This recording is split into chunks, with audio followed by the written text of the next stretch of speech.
these match reactions certainly don't get any easier. Celtic 1, Kilmarnock 1. Why don't we try and talk about that? Welcome back. It's one of these horrible match reactions where I don't even know where to start. One of the match reactions that end up going from what's meant to be a match reaction to more of a rant, if anything. It's also one of the... I hate these because you can't win. Either way, you've got people disagreeing with me in some degree, or you know, some people very strong on one opinion that you might not be so strong on. Ultimately, the toxicity levels within the Celtic support, and obviously displayed at Celtic Park this afternoon, are just, you know, that's the real life example of how Celtic fans are feeling at the minute. We have squandered a real good opportunity of winning the league this season. You're now currently in a position where you could argue we have threw away the league title this season. And it's hard to see a way out of this come match day 38 where Celtic actually win the league. Tomorrow afternoon, Rangers can go top of the league. They can win against St Johnstone and take themselves 2 points clear of Celtic. And it's, you know, it's all our own doing. We're the ones that have put ourselves in this position. We're the ones who have been playing football, which is nowhere near the level required to challenge for a league title, and we're the ones that are left licking our wounds game after game with poor performances and questionable decisions. And I don't mean dodgy refereeing decisions, I mean decisions in-house at Celtic Football Club. The place right now, from head to toe, from top to bottom, is an absolute calamity. It's a disaster of a football club at the minute. And as I said, to find that light at the end of the tunnel, to navigate your way to a positive state of thinking in regards to the club at the minute is just nigh on impossible. Today was yet another example of what has been a very quick downturn at Celtic from the highs of last year when we were winning a treble in May, to where we are now, where you're questioning if we can even win a trophy this season. Things have gone downhill very, very quickly. There is a number of people to blame for that. The responsibility, the blame doesn't lie with one person. It doesn't lie with just the manager. It doesn't lie with just the board, just the players. Everybody at Celtic at the minute has contributed to what this disastrous season has been right now. And I was listening to the Super Scoreboard on the way home, and I get there are people still out there, and neutrals will still look at it like entitlement, and all that, all those buzzwords that get thrown at Celtic fans, and people will go, they're top of the league, they're demanding their manager to be sacked, they're demanding their board to be sacked, they're booing at their own ground, they're still top of the league, they call it entitlement. This right now isn't about entitlement, it isn't about not winning a league title, it's about the absolute state that the football club has been left in, and people can't grasp that. People can't grasp that Celtic right now are being run by crooks, quite frankly. Our money for season tickets, general sale tickets, for merchandise has been taken off of us. Nothing's getting given back. We have a field full of players who are absolutely dross. We have a situation unfurling which is deeper than just the fact that we're throwing away a league title. It's just this constant state of regression that Celtic have been in for months now, and Celtic fans are well within their rights to be disappointed, to be aggravated, to be annoyed, and to voice that at any opportunity that they have. That's the realistic scenario that we're now living in. That being said, not everyone's going to have the same opinion. Some people want the manager to go, some people don't want the manager to go. Some people will blame the players, some people won't blame the players. Not everybody is in the same boat, and that is just the general toxicity of what I was talking about at the start of the video, which is now being shown right in front of us. So strap yourselves in. We've got a hell of a lot to talk about. But today's performance, absolutely nowhere near good enough. It's a carbon copy of what we've been saying for weeks. You take your mind back to those games where we've already dropped points at Celtic Park. The Motherwell game stands out. It's a carbon copy of what we've seen against Motherwell earlier in the season. It's a carbon copy of what we've seen when we lost to Hearts. It's a carbon copy of what we've seen against Ross County 2 weeks ago. And we were lucky to win that game. We only won because of a deflected shot that happened in the opening minutes of the game. Nothing is changing.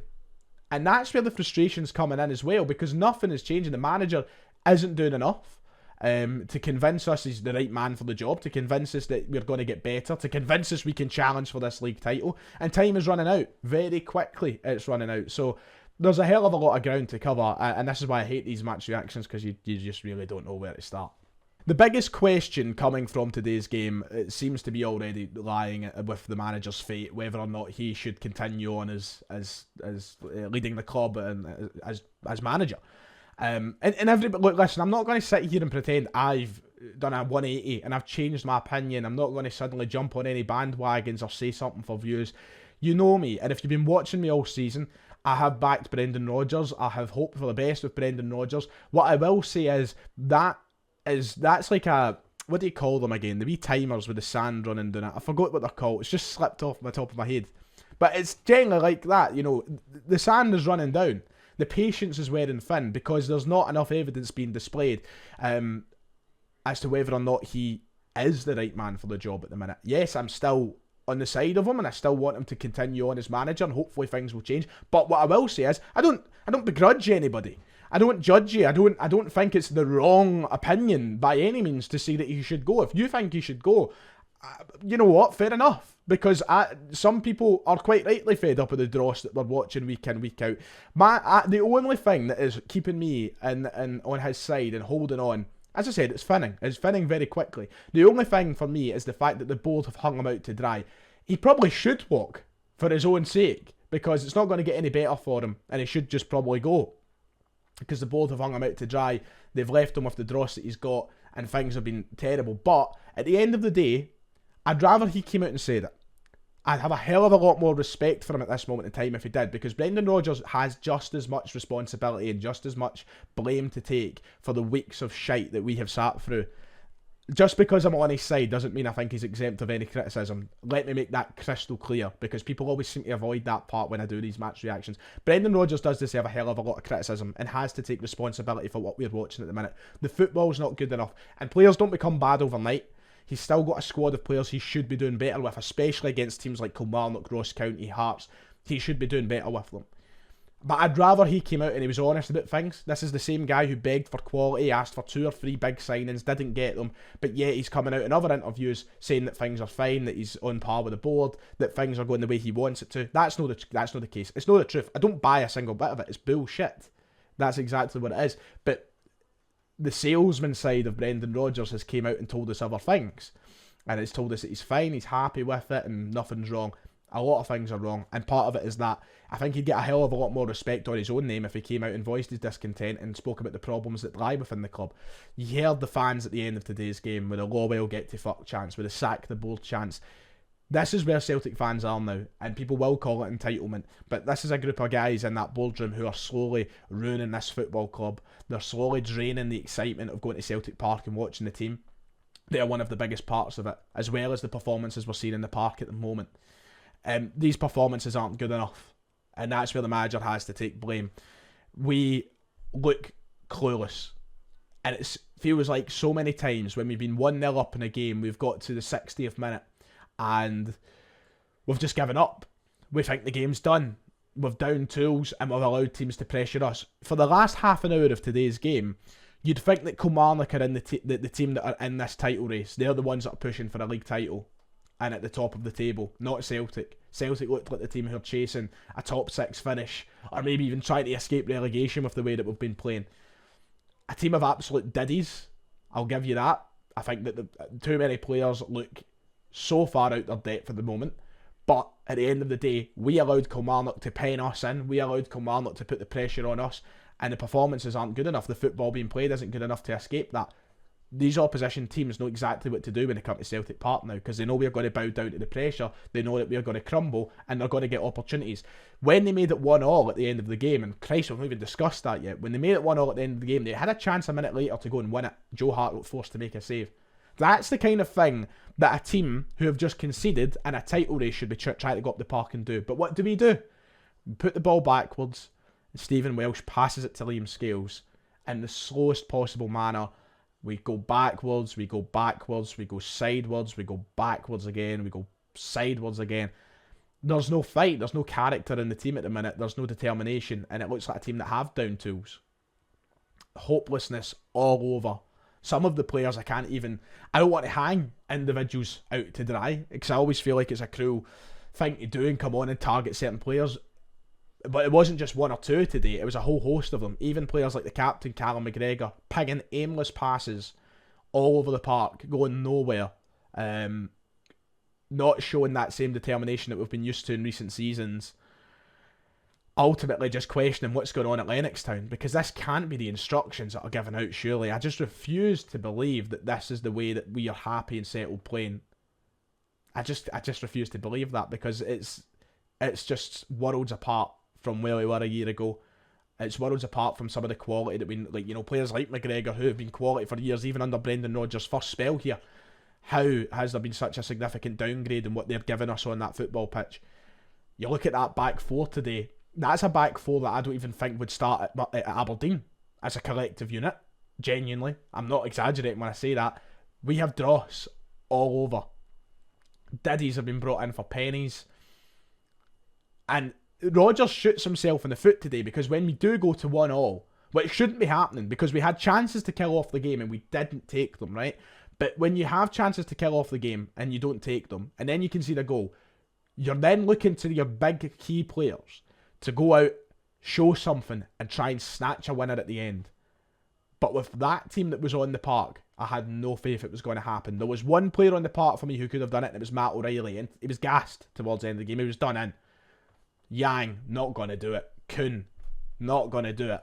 Oh, not going to do it. That's a team of players. Rodgers shot himself in the foot. He took off his best performers. He brought on players who are nowhere near the standard. And that's the decisions that are going to cost you league titles at the end of the day. So there's questions all round at the minute. God knows where you even start and where you end. On the game itself, like, you know, I thought we had this first half, we were decent, we had control, we found our goal. We had to take other chances that we ended up missing. There was one McGregor blazes over the bar when he has time and space to think about it, and there's just other ones. The wingers are terrible. They are shockingly bad. There needs to be a significant upgrade in the wingers at the club at the minute. And I can't believe we're having that conversation already. It's not even March. The window's barely shut. And we're already talking about needing new wingers, because they're all terrible. They're shocking. Too scared to take on a man. Terrible when they try to cut in. Crossing is a woeful standard. You're not going to create or score goals when you've got wingers playing like that. Palmer had one of his worst games in a Celtic shirt today. I actually thought Yang looked quite lively when he first came on, but he's just young and raw. Kuhn looks terrible. So, you know, all over, it's just not players that are up to the calibre of winning titles. Bernabei is the big one that we're talking about when we concede the goal at the end. Lazy defending, gives Kilmarnock a goal, I should say. But it was coming. It's what Celtic deserve for the way they played in that last half hour. As I said, first half, I thought we had good control, probably could have scored more. Even the first 10 minutes of the second half, thought we were okay. But too many times this season we've fell asleep at the wheel, and we've allowed teams back into the game. And that's exactly what happened against Kilmarnock this afternoon. And they go up and score. And now, Rangers will go top of the table. So, not great. I don't even know what ground I've touched and not touched here, because there's so much I could dive into, but I don't want to make the video 45 minutes long. I'm scunnered at the end of the day. I'm absolutely scunnered. As I said, my patience is wearing thin with the manager. My patience has vanished years ago with the board. And, you know, the players are really starting to wind me up. So, right now, it's just a scunnered sort of position that most Celtic fans find themselves in, and rightly so, because we're not enjoying the product. We're not looking like serious title contenders. We have a very short space of time now to try and turn this around, and we've got a tough run in. We've got tough games to come up, and Rangers don't look like they're going to drop points. So you've got to ask yourself the question now, realistically, are we going to win both derbies? Right now, I wouldn't put my money on it. And will it matter? Because if we drop points in games like this, then those derbies mean a fucking thing. So, yeah, from top to bottom at the minute, there's a real question over everybody at the club, and things need to change fast. But we've said that for weeks now, and they've yet to change. So I don't have much hope that it's going anytime soon. Anyway, I'm going to wrap it up there. We'll talk more in depth about it tomorrow. I might go live tomorrow to get the voice of the people involved, aka yourselves, because because there's just so much ground to cover with such little time to do it in a video. So apologies if you feel like it's been rushed. As I said, I hate these ones because it just turns into ranting. And it turns into a tough one to try and dissect. You forget almost about the 90 minutes of football and you start thinking more about the bigger picture and things that need to change. The 90 minutes of football almost become an afterthought when the final whistle goes. So I hope you understand. But for now, that's going to do it. Like and subscribe. Sadly, I'll see you next time.